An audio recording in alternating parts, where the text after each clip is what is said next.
Pues el grafiti crec que serà com la religió del futur, que estarà com a dalt de tot de la cúspide i l'art urbà és com una eina ara que ens va deixant, és com el plugin, la cunya que deixa entrar el grafiti. Si el grafiti s'enamora romànticament del que va ser als anys 80 i ho intenta reproduir fins a la sacietat, desapareixerà, perquè les persones joves, la societat ha canviat, i llavors s'ha d'adaptar a noves formes d'expressió i ha de ser molt més dinàmic i orgànic. Jo crec que s'hauria de potenciar com el grafiti com a cultura, que és pròpiament el grafiti, no?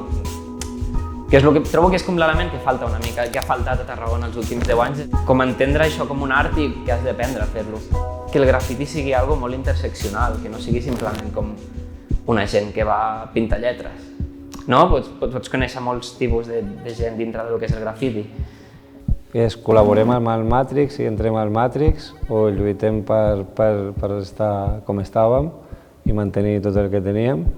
Llavors és com confiem cegament en aquesta màquina diabòlica, quan s'apagui ja deixem d'escriure llibres i de pintar teles i no hi hagi electricitat. Aleshores els discs durs seran trossos de ferro inservibles on no veurem cap coneixement.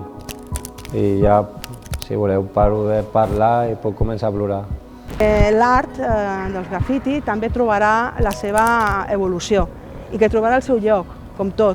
En tant que sempre sigui significatiu per la societat i tant els que el realitzen, que formen part d'aquesta societat, com els que la contemplen, trobaran el canal necessari per veure quina serà la seva evolució.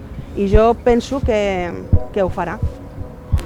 Sí, i que això pot continuar gràcies a que entitats, col·lectius, joves, es fan aquestes propostes i llavors això és evident que hi ha una necessitat i que hi ha unes ganes de fer i en aquest sentit tot el que puguem fer ho acompanyarem i tot el que estigui al nostre abast sempre ho farem, està clar.